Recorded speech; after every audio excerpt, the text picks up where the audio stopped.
Welcome to the Born Wild podcast. This space is for birth workers, parents, and families. Anyone drawn to a more honest, intuitive way of living, birthing, and growing. Here we have real conversations, learn through reflection and community, and make room to explore without judgment. Because at the end of the day, we are all born wild. Hello, everyone. Welcome back to the Born Wild podcast. I'm your host, Sophia Henderson, and I have my student with me, Allie, today. We're interviewing Oni today, and we go way back 6 years, we decided today.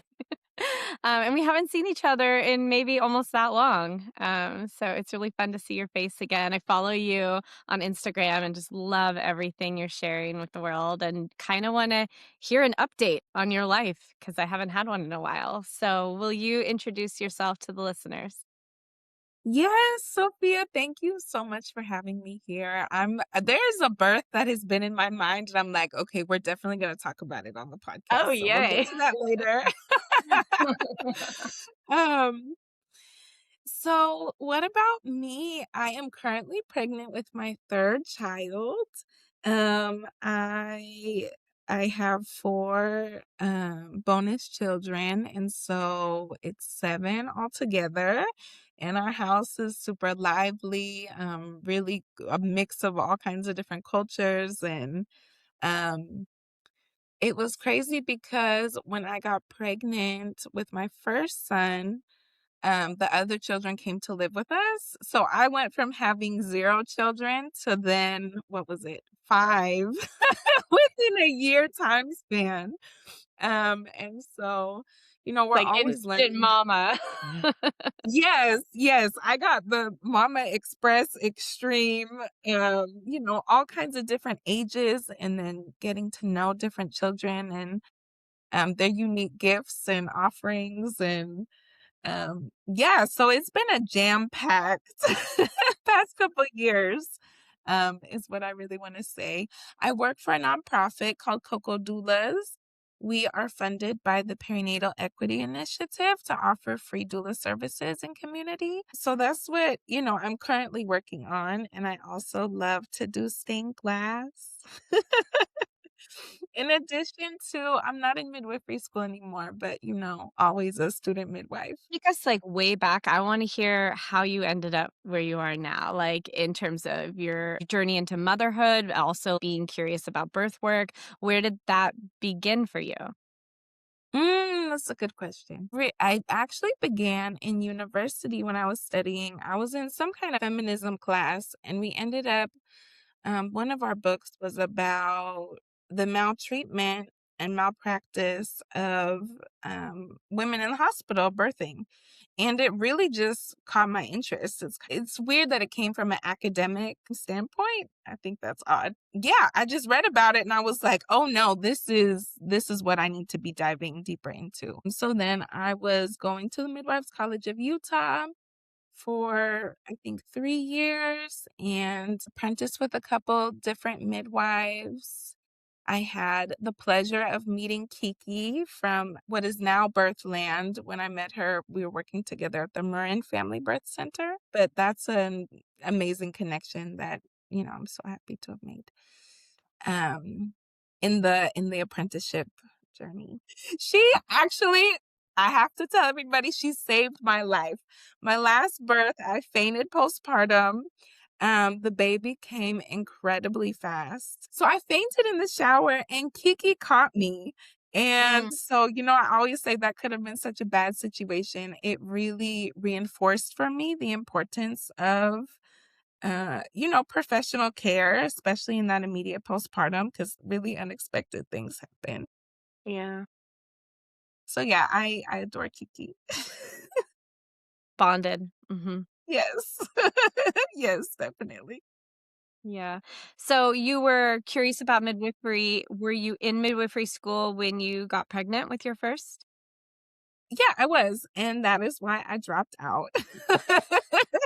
I'll never forget, one night I was pregnant going to a birth, and my husband said to me, "Oh, I see why all the midwives are single." Like, "Oh my god, okay." But then once I had a baby, being on call is extremely difficult, and I'm confident that there will be a later season in my life where I can continue that practice, but, for now, I'm just loving being a mom and, pregnant, so I'm Such a not good going anywhere. idea. Record a podcast with my husband on, like, Married to a Midwife. You should. It is. I got chills when you said that because the lifestyle is so unrelatable and incomprehensible if, until you're in it and, figuring out what those systems are to support you. Okay, I'm gonna log that away. Coming soon. Yes, yes, please. It would be so Yeah, helpful. so you were pregnant in midwifery school going, "One of these has to leave, Right. and I'm committed to my baby." Right. Once he was born, I was able to, because the classes were online, right? So I stopped doing the clinical portion, but I still really, really enjoyed so much the classes. Yeah. Yeah. So you just kind of paused it more than anything. Yes. Pregnancy and birth like? Oh my gosh, the first one was completely different than the second. The first one, okay, let's see the pregnancy. I was throwing up all the time. I think that was the main thing, constant vomiting. And nothing really seemed to help. I'm in the birth worker community. People gave me so many recommendations, but Yeah. I found when and I then was pregnant with my first, I ate so many of my midwifery words. I'm like, "Oh my gosh, I can't believe I said that to him, and I would have kicked me," you know? Like, right, like that wasn't helpful at all. really And to some people experiencing it. Yes, and sometimes people are just so different too, something that works so well for one mama is gonna be, like, detrimental for another. It's still good to offer advice and suggestions. Just with Something a will work. caveat that this might Something not be helpful, but Yeah, something might help. Um, the labor with my first was exactly what I had envisioned and dreamed of. For some reason, I wanted, against any advice anybody had ever given me, I wanted it to be like a party. I wanted everybody to be there. I invited everybody to my birth. And I think over the course of his labor, I calculated 24 people had been in the house at some point.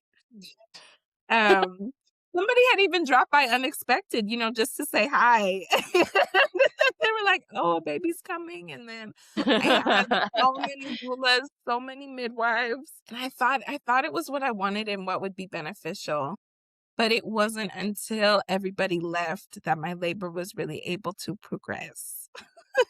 Key wisdom takeaway. And I had known that because I had been to so many births before. I don't know why I thought I would be different or it was what I needed.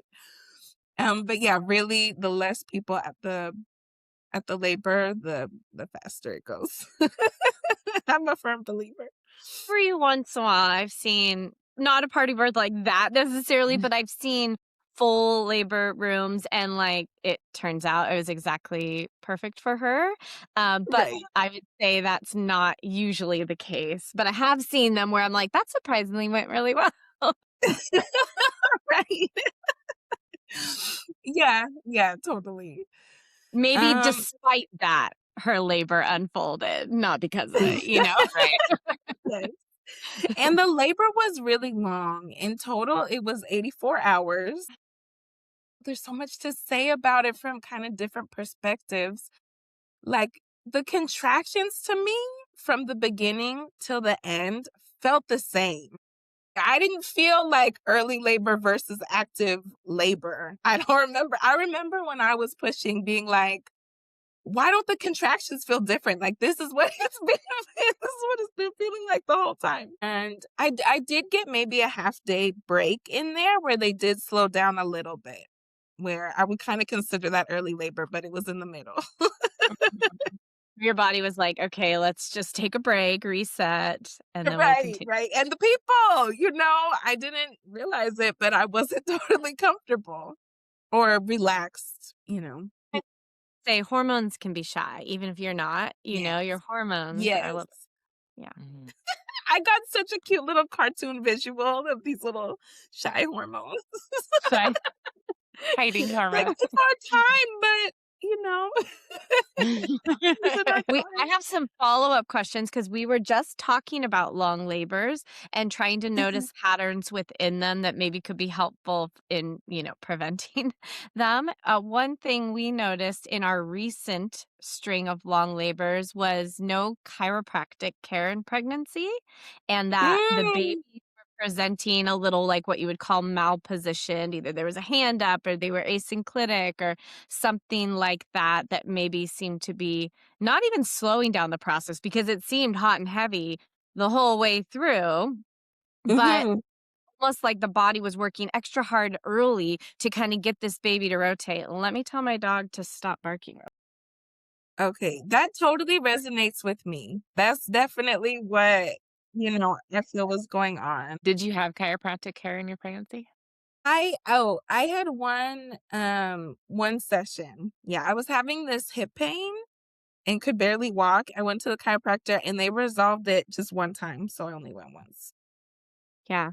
Mm. Yeah. So it's just something we're like plugging away and just paying attention and noticing if it's okay, maybe there was something going on with the hips and the baby couldn't descend properly or ideally, which caused these really intense contractions kind of too soon to try to force this baby to rotate and just kind of delayed the whole process. Yes, that completely resonates with me. I'm sure We'll something like take it that was away going in one on. of our stats. We'll add you to the list. And yeah, again, I didn't see a chiropractor in labor, but that would have definitely been helpful. I mean, I was moving a lot. We did a ton of work with the rebozo. So, that awareness and attention was there, but the chiropractor would have been really good to try as well. Was your baby born at home? Yeah.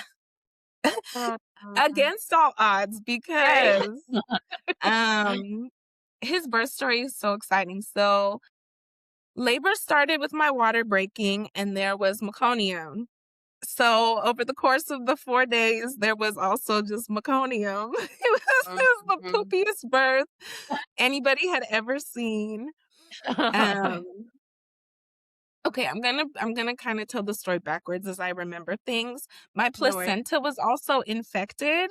Like, my midwife told me it was the worst she had ever seen. It smelled horrible. I didn't smell it, of course, I'm in birth realms, but everybody in the room was like, "Oh, what is that?" So, like, people talk about meconium stained and stuff, but this was real, real. This was the Like that real you can have deal. meconium without infection. But yeah, infection's a different story. But his heartbeat was phenomenal the entire time, which is why I never ended up transferring to the hospital. Even, after all that time, I had labored into 42 weeks. Did you have fever or any other signs of infection? No, Yeah. we were definitely monitoring me closely and I was good. I forget what I took. It was just some natural herbal, I think some rescue remedy, and we gave him a really good herbal bath when he was born too. Yeah, thankfully we were both healthy and really on high alert because it was, worrisome kind of symptoms. My midwife was urging me to go to the hospital and I kind of refused, which seems so psychotic to me now. I'm like, what do you mean? I just had this reassurance. I just knew it was gonna be okay Your and it intuition. Yeah. was. And Yeah. maybe if it wasn't, I would have felt that too. I don't know. I'm so grateful for that experience. But I forget on which day it was. She was like, I don't know if I feel comfortable supporting you here anymore. I asked her to leave the Doppler. I was like, I completely get it. I don't want you to lose your license. Yeah. Like, you can just leave the Doppler with me, please. I'll try and keep monitoring. And then she didn't leave my side. You think having 24 people to be alone. Right. So then on the morning before he was born, she cleared out the house. She was like, okay, this has been going on for too long. I need everybody to leave. We're turning out all the lights. And Yeah, and then I remember really being able to drop into labor, drop into my rhythm, face that deep, deep discomfort, and then he was born in the morning. Did you have any vaginal exams throughout, and did you know your progress in terms of dilation, or were you just kinda, like, in the unknown? Yeah. At least she took great labor notes that I still have, I love looking at them and referencing them. And I did de-dilate. She checked me. The days are totally blurred into one for me, but I Mhm. remember she checked me in the beginning and I was like 7 centimeters. And then she checked me. I think I had labor that night and she checked me again and I was 3. Yeah. And it's so disappointing and discouraging. And to be honest, I hadn't really experienced that too much. It's kind of a rare thing to happen. But it makes sense with all the people, right? Even Yeah, though even though yeah. I, We see it, loved them like, and with transport sometimes too, Mhm. which we kind of warn families that don't be too discouraged if you're less when we get there. Once you relax and everything, you'll open up again. Yeah, and it's so true. That's another thing I would like to reinforce in the podcast, if that does happen, it does not mean you are not capable or something is wrong or anything like that. It's just how your body is learning how to open. I was Like gonna say, I can imagine that being, like, defeating. right. Like what helped you in hearing that you had gone from 7 to backwards? Okay, so mind you, I had experienced so many beautiful, gorgeous home births before this. I had Mhm. seen so many mamas want to give up and, persevered through. So that really was my strength. And I thought about what it would feel like to be in the hospital. I thought about what the lights would look like. And I was like, no. No. Not worth it. Yeah. Yeah. And my Yeah. baby's heartbeat, like I said, it was really good the whole time.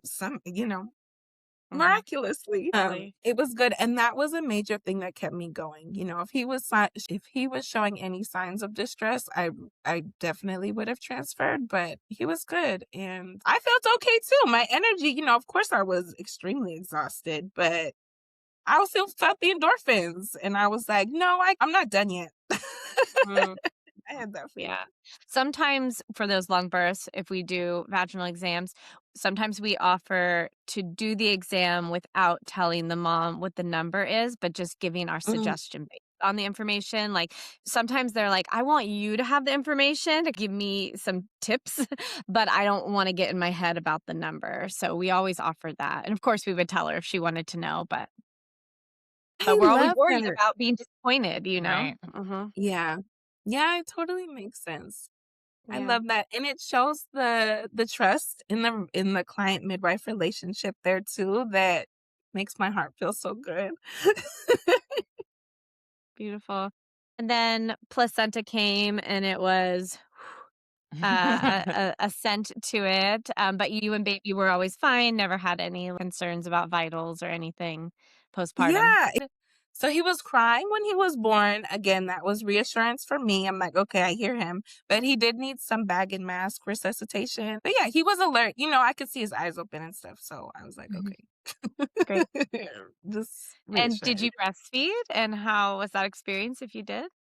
Yes, tons of breastfeeding. I would have loved to. So let me see. I got pregnant and no, thankfully, no troubles breastfeeding. I think once, I think when he was maybe 8 months, I developed like a callus. You know how they get lazy with the latch? So then my Mhm. breast developed this like callus my nipple Mhm. developed a callus. And that took forever to go away. It was so painful, but I didn't really know, when they're that big, 8 months, I don't know, You're like, you um got it. right. Right. You address breastfeeding issues differently, or you're like, "Is that even an issue?" Or, "Did they bite me?" Or, so I would have liked to breastfeed more, but I got pregnant again when he was 1, and then I got complete aversion being pregnant and breastfeeding, so I weaned him a little while into my pregnancy. Yeah, that's hard. Yeah. Oh, I don't even want to think about that feeling. Your body being held captive by the baby, the little, well, I don't know, embryos, they're like vampire-ish parasites. So you They're like, "I'm mama." and then the toddler. Yeah. It's a lot of mamas doing it too, and, it's really commendable. Mhm. Well, I'm sure there's women listening to this going, 80 what hours? That's commendable. Yes, and it's really their journey to live, their path to walk, and their lessons to learn. Mm, yeah, Everyone I was yeah. just listening to this really inspiring thing by, was it Swami Yogananda about the mother's relationship or a child's relationship to the mother. And yeah, we're blessed with all these different life opportunities so that we can learn our own things for our own path. Actually, in motherhood, to not compare ourselves to each other or, not compare our children to each other because it's so irrelevant in the much grander scheme of things, our purpose here. Something I'm working on, the not comparing my children to each other. Mhm. Mm, Yeah. yeah, I need to do that And it's better. nearly impossible, and it's not all bad either, right? Like, Yeah. we do it with good intentions as well. Yes, yeah. What was your second pregnancy like? Were you still really sick? Yes, yes, it was really similar. This pregnancy has been a little bit less, and I think it's because I started eating fish preconception. I was vegan my first 2 pregnancies, mostly vegan. I'd have some eggs. Mhm. I don't like the food labels. I'm like, I just eat what I feel like when I feel like it. And so, yeah, I've definitely been doing a lot more protein with fish and eggs pre-conception and this pregnancy. And so I think maybe that helped. Mhm. Just, like, Um, naturally you're craving them more, or did you do some research that made you want to intentionally include those? yeah, naturally craving them. Mhm. Yeah. And yeah, just go to these beautiful places like Zanzibar and Jamaica and see people, eating fresh fish from the ocean. And it's like, why? Yeah. Why wouldn't I try that? Yeah, when it's so Um, fresh. Mhm. yeah. And also learning about how much, don't ask me the specifics, but how healthy fish is, but the DHAs and everything. So, Nice. And then what was that pregnancy like? I mean, not pregnancy, labor. yeah. Okay, mind you, 84 hours. I was Yeah. ready. I was like, okay, girl, when labor starts, like, it's gonna be a while. Mentally, that was my mindset. Oh, I woke up in the middle of the night and I was really sick, diarrhea, vomiting. But I thought, oh, this is just pregnancy. A little heartburn and digestion. Yeah, I deal with that mostly every day. And then the contractions kind of started, but I thought it was going to be forever. So, I didn't wake up anybody. I was just in our back room, total solitude, right? Quiet. I was trying to be quiet. I didn't want to wake anybody up. So really, really internal. I remember I was making these crazy movements. I felt like I was possessed, and I guess you kind of are in labor too. But I was like, I know from the outside these like crazy jerking movements I'm making to cope with the contractions looks insane. Which is why you're alone. Yes, yes. Um, and then I started getting more vocal. My husband came, and I remember thinking, I didn't do this for 4 days last time. I was like, call the midwife right now. She didn't answer. I was full term, dude. So we're calling the midwife. I'm like, okay. So then we call, like the 4 other midwives I know in the area. Nobody answers. So I'm like, I'm what is like, going "Give me my popcorn. I on? wanna be snacking right now for this story." um, No. and then, so yeah, we're calling, kind of just going through the motions, calling everybody. Nobody's answering. And then my water breaks, and my husband, You know what that means. I know that means something serious based on how I was feeling. My husband, he did not believe whatsoever that the baby was coming. So I had been in labor for, I don't know, because it was the middle of the night. I didn't think I was in labor. I didn't check my phone, but it could not have been more than 3 hours. So it's like 2 or 3 hour labor. My water breaks, and he didn't believe me. I was like, "Can you get the Chuck's pads? Can you," trying to direct him, and he was just moving slow. It's just so annoying. Um, and then my son was born. And I remember for that birth, I've never felt the ring of fire. That's something interesting I like to talk about with people. Some people really, really feel it and they're in it. And I never felt that. But I remember feeling like I wanted to just get out of my body. And I birthed him standing up, and I was way on my tiptoes. And I actually had a little wrist pain because I was pushing on the counter so hard because I was trying to, like, just like, I don't know, just shoot up out of my body. And yeah, he came so fast. It was such a fast birth. Thankfully, my husband caught him in time. Well, getting pregnant so close together too, like one second baby, usually faster, but also your pregnancies were really close together. And I've heard that like upwards where you're on your tippy toes, it kind of like you knee knock a little bit, and that like opens the outlet a lot of the times, and so it really Does helps it? I baby. was confused because even while I was doing it, I couldn't stop myself, right? Yeah. It was like Yeah. what I felt I needed, but I was like, how is the baby going to be born? Because my legs are like close together. Yeah, there's one You thing you know? can do where if you touch your sits bones, and then you can play around with like bringing your knees out, and you can feel it squishes them together, and then you bring your knees together and it widens them. I So do feel it. you can almost kind of mess someone up if you're like, open your legs, Interesting. like trying to get them to push the baby out. And it's like, actually, it works better with your Close. legs, your knees together. That's so good to know. I'm Mamas definitely know. keeping that wisdom with me. Huh? Yeah. And yeah, just birthing in an intuitive posture, even if it doesn't look how it should. Yeah.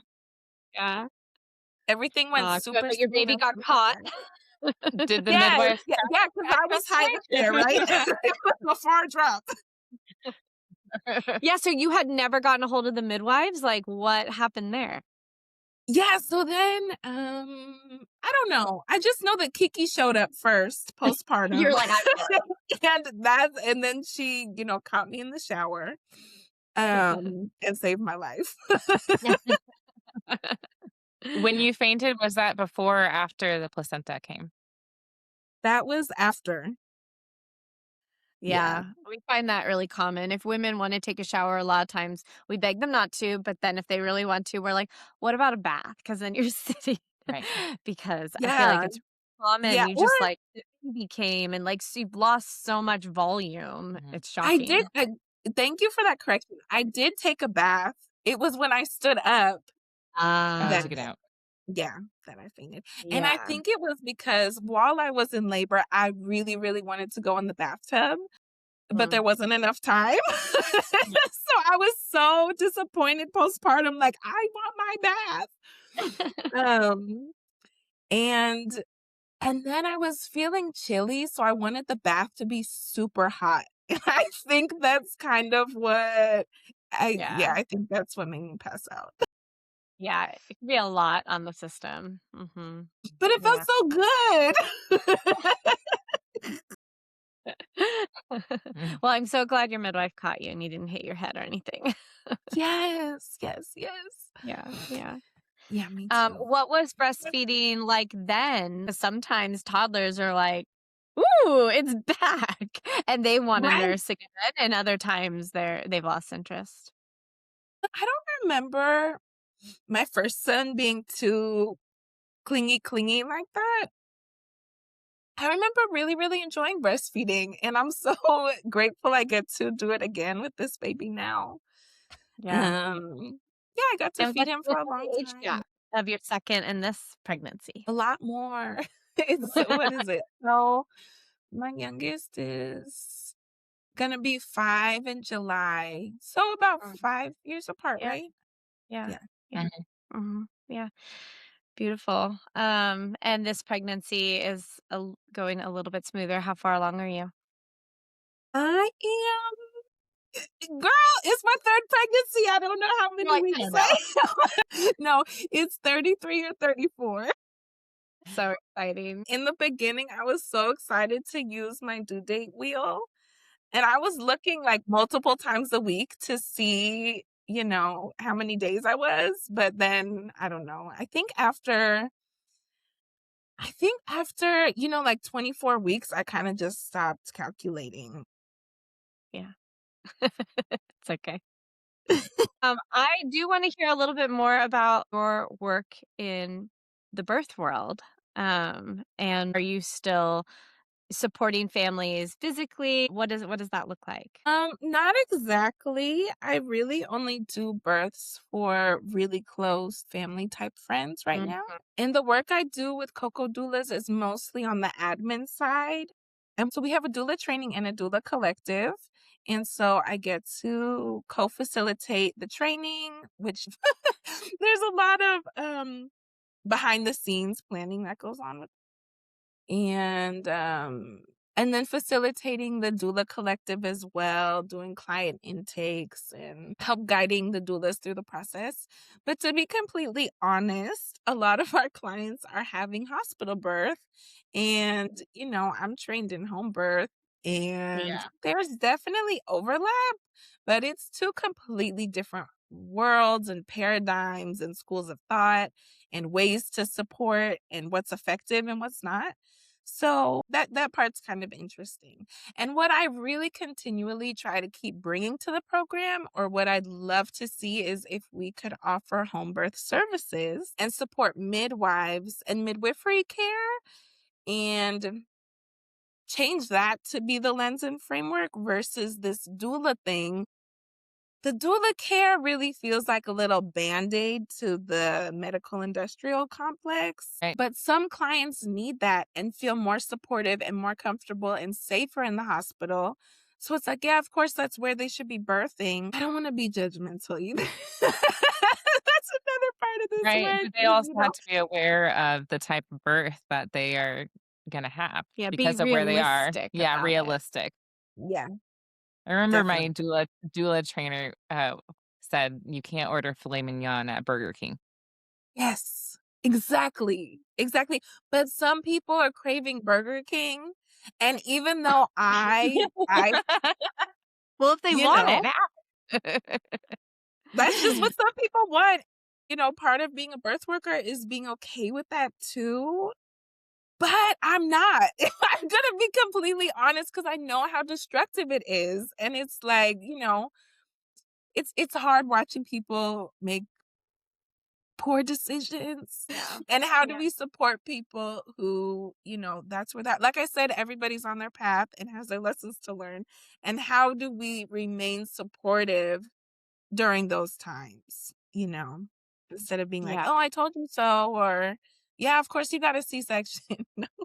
Mhm. Yeah. Yeah. Where does the company serve? Like, what area for people who are listening? What Yeah. areas do you support? We serve Contra Costa County, but the Perinatal Equity Initiative is servicing, I believe it's 11 or 13 counties in California. So Alameda County also has a very similar doula program as to San Francisco, Sacramento, and quite a few places in Southern California. Amazing. Mhm. That's great. Maybe we'll leave a link to that in the show notes for people who are interested. Yeah, yeah, I can definitely send it to you. And so Sacramento County does have a midwifery program that they're implementing. And I think it's a really great inspiration for us to follow as well. Great. Oh yeah, Well, because like I was saying, doulas feel like a Band-Aid on this very, very, very broken system that was perfectly designed to operate that way, right? It's like, well, if you wanna be on our special list, you gotta play by the rules. Well, they like the Exactly. physical, emotional support for their clients within the Mhm. hospital, and it helps them, like, Less helps work for the nurses. right, Mhm. that the nurses, but they don't want us to be helping with advocating or, like, the information Mhm. and the research. Then they're kind of like, "Wait, what is your doula Yeah. sharing with you?" Very much so. Yeah, you Mhm. both said it so well. Oh, I'm so happy to be here on the podcast. But yeah, exactly. Mhm. That's how it is. Right. So I'm wondering too, I want to try and get more midwives to make home birth more accessible, to get more midwives in with the doula benefit. Yeah, we would love that because when I heard what doulas were making through Medi-Cal, It's a I was lot. like, why There are would I get half of midwives. that? It's Right. a It's just lot. not sustainable, you No. know? Yeah. Yeah, definitely. Well, as you approach this next labor with these other 2 labors behind you, what is your plan? What do you anticipate? How are you gonna support yourself? So of course I'm hoping it's a fast labor again. I'm trying not to bet on it, but I'm like, it should be right. Say that, yeah, third bursts are wild cards. I know that is what they say. So we'll see. We'll have to do a follow-up. Yeah. So I bought an aerial swing to put in the doorway. I've never seen that at a birth, but it's been advertised to me online and I fell for it. I was You're like, doing you a know good what? job with that. It's all over the You were place. I was like, you know what? Let me try it out. So I'm really excited to see how that works. I've seen it at 3 births. One was many, many, many years ago, and she hung it over her birth tub and used it a lot, like, in the tub, like, supported squat, and then That sounds someone else wonderful. never touched it, and then the birth we just had over the weekend, she never touched it, but my other student, Ava, spent a long time swinging in it. midwifery act. At least somebody benefited.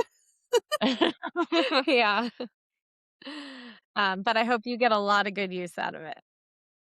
I haven't even tested it out yet. So we'll You know what? see. I bet if you hang it up and utilize it a lot in your pregnancy for like stretching and things like that, I could imagine you'd be more drawn to it in labor versus the people I've supported. I feel like they just hung it up for labor only. And so I feel like you just, don't know all the things you can do with it.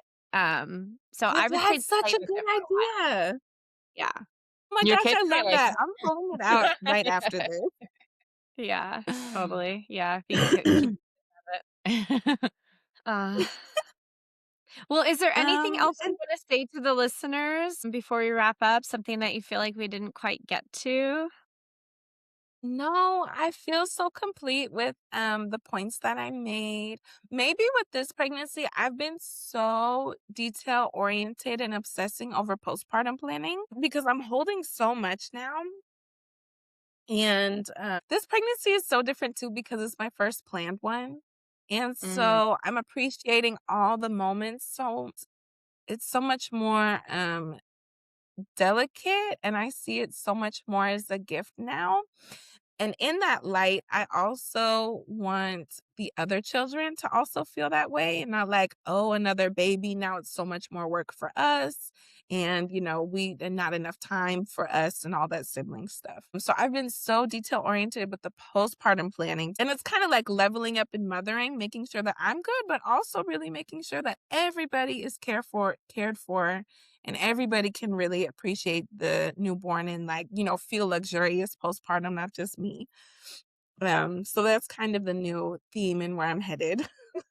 that's a good right. point. We feel like each pregnancy, moms are always trying to improve on postpartum because a new baby just adds to the layers of the family, and I don't know what your Yeah. after pains were like with your second, but I would definitely plan on having after pains with your third because they tend to get more Yes, intense I with each got I pregnancy. got my tincture ready. Thank you for that reminder because they were Yeah. no joke with the second, and of course they get worse. So Oh, Yeah. no. Good. Just stay on top of the tincture. Just like what we have for our mamas is we put a drop of like whatever the dosage is in your water that you're continuously sipping on once, the baby's born and placenta's out. And then every time you have a cramp, do a dose straight in your mouth. And you'll be doing a lot initially, but it should keep tapering off. Okay, I'm gonna remember that every cramp I dose. Yeah, just say cramping and have somebody whose job is to give you a dose. Yeah. Oh, well, it was so good to see you. Thank you for being willing to come on and share your stories. Yes, thank you so much, both of you. Yeah, we'll leave it in the show notes, but would you like to say any of your contact info for people who maybe want to connect with you? Yes, my website is asantemama.com, ASANTEMAAMA.com. Beautiful. Thank you. Nice meeting you, Annie. Yes, thank you. Thanks for listening to the Born Wild podcasts. Find us on Instagram or email bornwildpodcasts@gmail.com. If this episode supported you, please share it and leave a review on Apple Podcasts. It'll help more families find us. This podcast is for education and storytelling only and is not medical or individualized health advice. And as always, stay wild.